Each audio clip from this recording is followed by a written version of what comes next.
Salut mes amis, ça va? Avant tout, cliquez sur s'abonner à la chaîne pour ne rater aucune vidéo à partir de maintenant. Manouhul, aujourd'hui je vais vous raconter une histoire qui m'est arrivée au Nouvel An, les gars. J'étais tranquillement à la plage avec ma famille. On était à Rio das Ostras, vous savez, cette ville dont je vous ai déjà parlé dans les vidéos où j'habitais. C'est ça, on était là à la plage, tranquille. Cette année-là, pas de feu d'artifice. Le maire a dit qu'il n'y avait pas d'argent, tu vois, je ne sais pas pourquoi. Malgré tout, on est allés à la plage, mais cette année, il n'y a pas eu de feu d'artifice. Beaucoup de gens ont acheté leur propre feu d'artifice pour les tirer directement sur la plage. C'est là que réside le danger, les gars.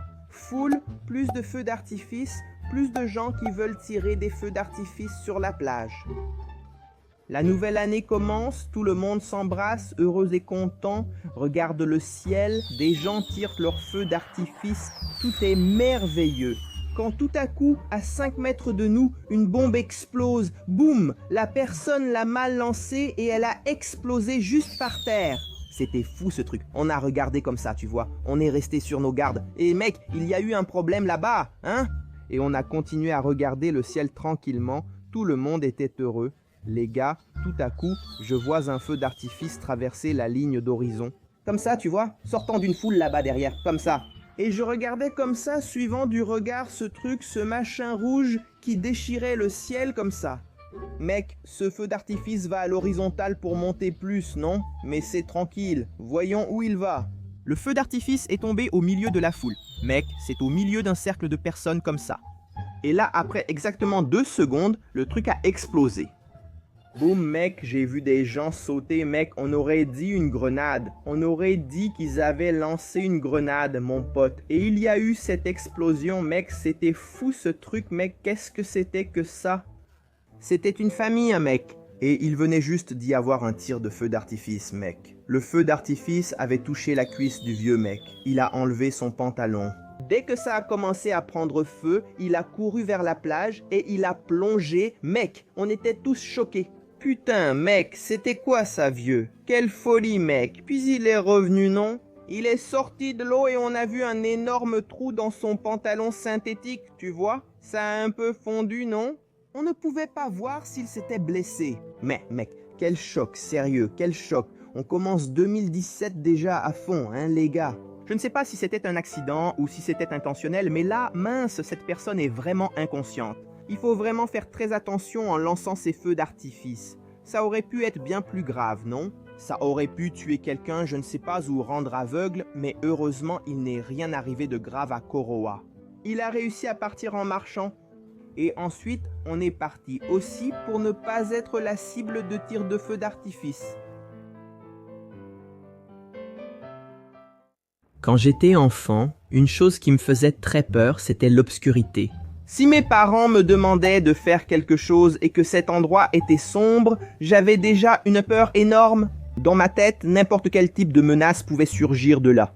Le simple fait de devoir marcher dans le couloir jusqu'à la cuisine pour ensuite allumer la lumière était déjà quelque chose de terrifiant. Un jour, on était là sur la terrasse à regarder le ciel et tout, à profiter un peu, tu vois. À un moment, ils m'ont demandé d'aller chercher de l'eau en bas. Juste une remarque, il n'y avait personne là-bas, tout était sombre. Mais les gars, il n'y avait vraiment personne en bas. Qu'est-ce qu'il y a, Léo Auguste? Vas-y, il n'y a pas de danger, le chien protège la cour. Mais le problème, ce n'est pas la cour, ce sont les forces surnaturelles et maléfiques qui peuvent être à l'intérieur de la maison. C'est dans ta tête, mon fils. Va vite chercher cette eau, parce que ma gorge est sèche, elle s'assèche ici. Cette maison où je vivais avait 2 étages, alors je descendais avec beaucoup de peur, en regardant attentif à toute manifestation surnaturelle. Une façon que j'ai développée pour chasser tout type de fantômes ou de monstres, c'était d'y aller en chantant, en disant quelque chose, n'est-ce pas? Dans mon esprit, cela ferait fuir le mal.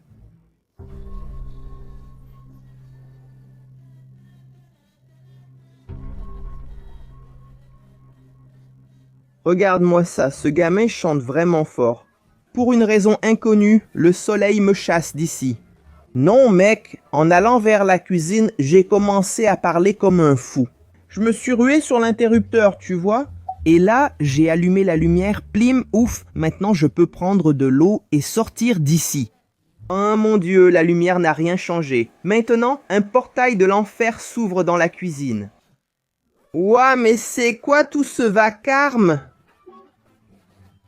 Gamin, espèce de fou, laisse-moi prendre mon petit café ici, hein?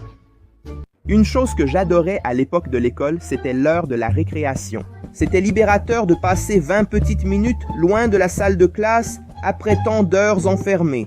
Imagine un animal qui naturellement serait libre dans la forêt, mais qui est en cage. Eh bien, c'était moi en salle de classe.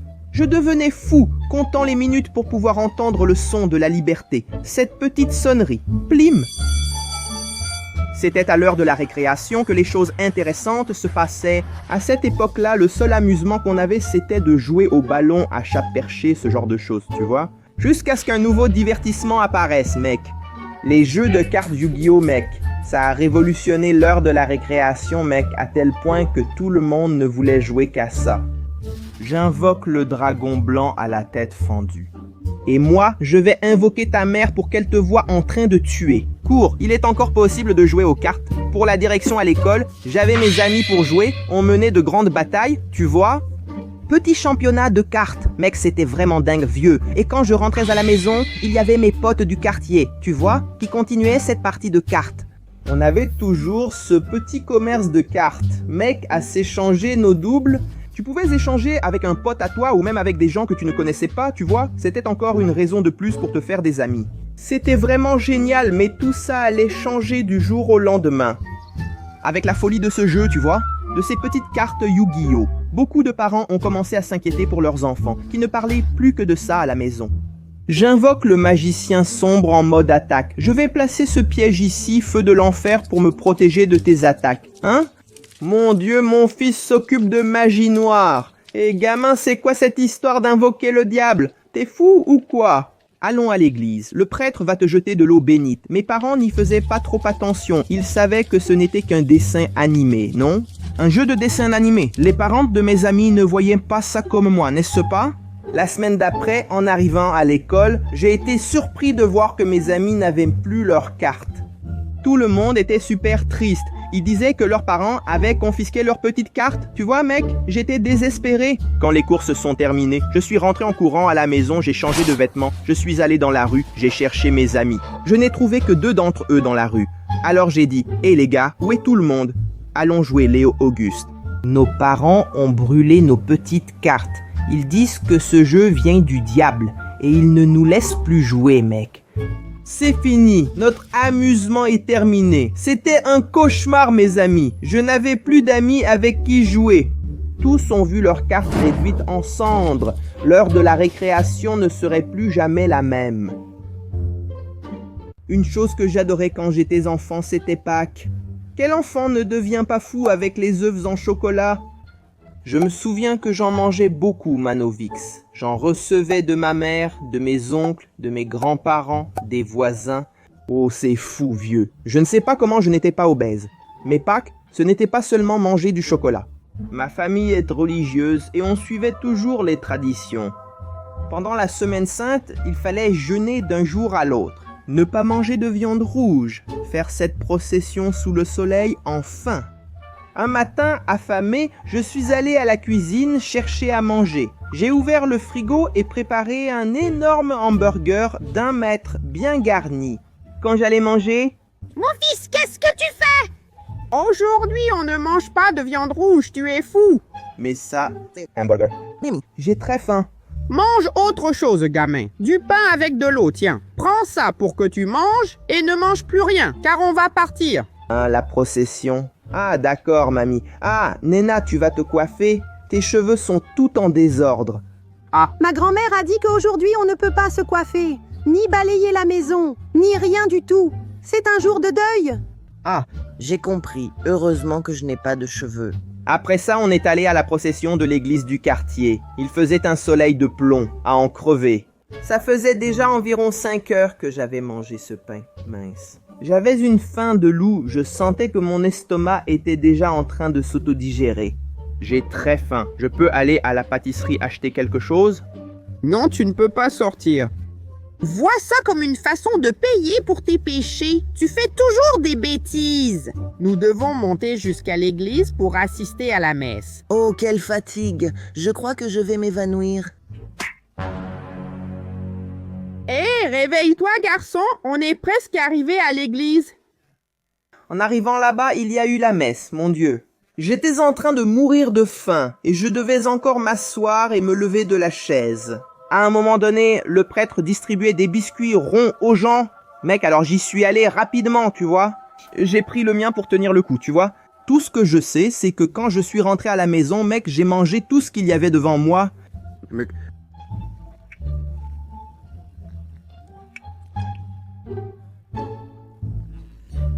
Là, c'est bon. Comment allez-vous, mes amis? Aujourd'hui, je vais vous raconter une histoire qui m'est arrivée il y a longtemps, mais que je n'ai jamais oubliée. Si tu n'es pas encore abonné à cette belle petite chaîne, abonne-toi s'il te plaît, pour ne rater aucune vidéo, d'accord? Il y a longtemps, ma famille et moi avons visité la région des lacs, à Rio de Janeiro, précisément à Rio das Ostras. Nous partions en combi. On mettait tout à l'intérieur de ce véhicule merveilleux, qui ressemblait plus à une maison, et on prenait la route. Mon père travaillait quelques jours par semaine dans une école de cette ville, alors on restait à la plage pendant qu'il travaillait. Quand la nuit tombait, nous dormions généralement dans le logement réservé aux employés de la mairie et le lendemain, on recommençait la même chose. Plage. Jusqu'au jour où un ami de mon père nous a invités à passer la nuit chez lui. Il a dit qu'il y avait de la place pour tout le monde et que c'était tranquille, alors on est allé chez ce gars. Une chose curieuse, c'est que la plupart des maisons n'avaient pas de murs très hauts. En fait, elles étaient assez petites, contrairement à l'endroit où on habitait. Là-bas, le mur était gigantesque, rempli de caméras de sécurité et de vigiles prêts à intercepter n'importe quel intrus. Ça m'a un peu surpris, parce que je pensais que n'importe quelle menace pouvait venir vers nous, comme un voleur ou je ne sais quoi. Bref, il était temps d'aller dormir. Il faisait une chaleur terrible cette nuit-là, alors nous avons décidé de dormir sur la véranda. Il y avait des canapés, alors je me suis allongé sur l'un pour dormir. Mec, j'ai commencé à sentir des piqûres de moustiques. Ça m'empêchait de m'endormir. J'entendais sans cesse ces bourdonnements.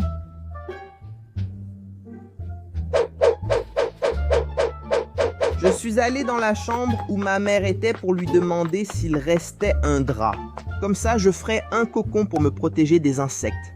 Mince, quand je regarde, elle est en train d'éventer ma sœur avec un morceau de carton. Il faisait près de 45 degrés plein de moustiques et aucun ventilateur dans la pièce. Ici, personne n'en utilisait et dormait fenêtre ouverte. Il n'y a même pas de drap, mon fils. Je n'ai pas réussi à dormir non plus à cause de la chaleur et des moustiques. Ta sœur s'est endormie, alors je la protège. Si j'arrête d'éventer, c'est fini. Je peux aller dans le hamac et dormir là-bas. Je ferme toutes les vitres, comme ça aucun moustique ne pourra m'attraper. Tu vas avoir trop chaud et manquer d'oxygène? Retourne où tu étais. D'accord, maman, prends soin de toi. Je vais me couvrir avec la serviette. Je suis retourné sur le petit canapé où je dormais. Mes cousins et mon père qui étaient sur la véranda, tous en train de ronfler, mec. Je ne sais pas comment ils ont réussi à dormir dans ces conditions, alors j'ai essayé de me protéger des moustiques mutants en me couvrant. Mon Dieu mec, il faisait tellement chaud, comme si ça ne suffisait pas, une odeur vraiment mauvaise de pourri a commencé à arriver. J'étais dans une situation horrible. À côté de la maison, il y avait un terrain abandonné, genre marécage. C'est de là que venait cette odeur putréfiée.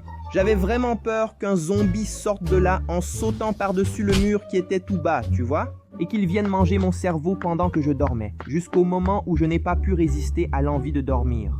En m'en rendant compte, il faisait déjà jour, j'ai remercié Dieu pour le soleil. J'ai regardé mon corps, il était couvert de piqûres, j'ai réveillé tout le monde et nous sommes partis de là. Oh mec, quel cauchemar! C'était sans aucun doute la pire nuit de ma vie. Salut mes amis, ça va? Ici Léo. Et aujourd'hui, je vais vous raconter comment c'était de vivre à la campagne pendant quelques jours. Mec, c'est ça les gars, je suis resté quelques jours à la campagne, mec, sans internet, mec. C'était vraiment dingue, vieux. Je pensais que j'allais m'ennuyer là-bas, mais non mec, c'était vraiment excitant. Ma belle-mère a un oncle qui habite là-bas, dans l'intérieur du Minas, tu vois. Mais quand je dis à l'intérieur, je veux dire que c'est vraiment au fin fond de la campagne. Tu vois, tu sais ces endroits où le voisin le plus proche est à 2 km. Eh bien, c'est comme ça là-bas. Pour arriver chez cet oncle de ma belle-mère, il fallait parcourir environ 40 km en voiture depuis la ville voisine jusqu'à un petit chemin de terre. Après ça, il fallait monter une montagne gigantesque. Mec, c'était vraiment long à pied. Oh là là, mec. De là-haut, la vue était superbe. Végétation, bétail, arbres, oiseaux. Aucun immeuble autour, juste la nature. Après avoir gravi la montagne, on est arrivé chez l'oncle. Sur le chemin, de nombreuses mandarines jonchaient le sol, pourrissant faute d'être ramassées. On est monté sur une colline en mangeant ces fruits qu'on trouvait, jusqu'à ce qu'on arrive chez l'oncle mec tout en haut de la montagne. C'était super vieux. Il cuisait des haricots sur un petit feu de bois dans son jardin. La maison où l'oncle habitait était très simple, tu sais, mais il y avait l'électricité, c'est déjà pas mal, non? Je ne sais pas comment l'électricité arrivait là, mec, parce que c'était une forêt dense, tu vois. L'eau venait d'une source là-bas, mec. Pour recueillir l'eau, il a mis un tuyau dans la terre et l'a tiré jusqu'à près de sa maison. Il n'y avait pas de toilette dans cette maison, mince mec, et maintenant, comment allons-nous faire nos besoins? L'oncle a construit une cabane en bois pour faire semblant de toilette, non? À l'extérieur de la maison, mais quand j'ai vu les toilettes, mec, il n'y avait même pas de cuvette. Le sol, c'était juste de la terre comme ça, il y avait une partie en bois pour qu'on puisse poser les pieds, tu vois? Mais il n'y avait rien pour s'asseoir, tu sais? Pour se détendre et lâcher la purée. Mais je vous raconterai cette histoire dans une autre vidéo, d'accord? Notre première grande mission là-bas a été d'améliorer l'entrée de la maison de tonton. La hauteur entre la maison et la cour était très grande. Quand on descendait, il fallait faire un très grand pas pour pouvoir poser le pied par terre. Tu vois, si déjà pour nous c'était difficile, mec, imagine pour un monsieur de plus de 70 ans. Ma belle-mère a eu l'idée de mettre une pierre pour servir de marche, tu vois, comme ça faciliterait la descente. Mon beau-père et moi sommes partis chercher la pierre pour cet endroit. C'est là que notre travail a débuté. Déplacer une pierre super lourde jusqu'à l'entrée de la maison, mec, mon frère, c'était quoi ce poids? Elle devait peser environ 250 kilos, cette pierre massive, mec, de la roche pure. Mon beau-père et moi, on s'est tués à la déplacer. Regarde cette vidéo que ma belle-mère a filmée.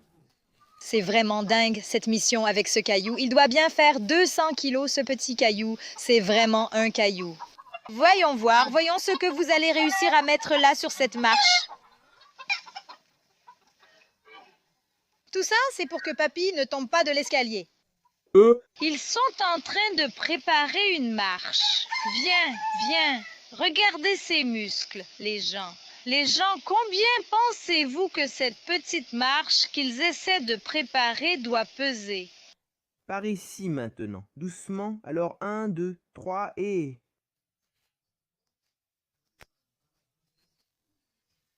Sans compter que le sol ici est en terre battue, ce qui glisse plus que du savon. On essaye de tirer la pierre, mais elle ne vient pas facilement car elle est très lourde. On devait la traîner jusqu'à là-bas devant. Purée mec, quelle situation de dingue. Je n'ai jamais autant forcé de toute ma vie. Chaque fois que Léonon Auguste dessinera une pierre dans ses dessins animés, il se souviendra de cette pierre.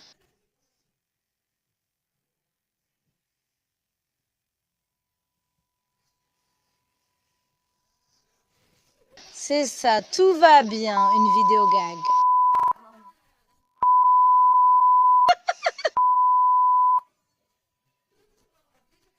J'aide ces garçons. Au revoir. Waouh mec, rien qu'en regardant ces images, je suis déjà fatigué.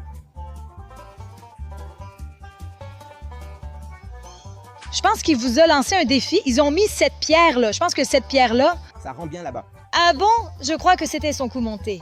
Quand ils sont arrivés, quand il reviendra de la ferme, je veux voir la peur qu'il va avoir. Quand il verra que vous avez vraiment réussi à mettre cette pierre-là. Mais au final, on a réussi à mettre la pierre en place, Mano. Et regarde la réaction de l'oncle en voyant qu'on a fait une marche pour lui avec cette pierre. Perda. Maintenant, on est En train de retoucher ici, de mettre le maquillage. pour fixer, pour ne pas... Laisser, pour rassurer. Eh oui, il tient bien. Ainsi, on a pu faire la marche de la maison, Mano. Descendre est devenu bien plus simple, surtout pour l'oncle. Comme il vit là, il aura moins de difficultés. Descendre ainsi était vraiment risqué pour lui, tu sais. Vu la hauteur, on a fait ça et je pense qu'il a beaucoup aimé et cette marche va rester là pour longtemps. J'ai encore plein d'histoires à raconter, les gars. Si vous voulez que je continue, dites-le dans les commentaires, écrivez-le, partagez avec vos amis et mettez plein de likes. On va battre le record de likes sur cette vidéo, les amis, si vous voulez la suite, d'accord? Merci à tous, à la prochaine, salut!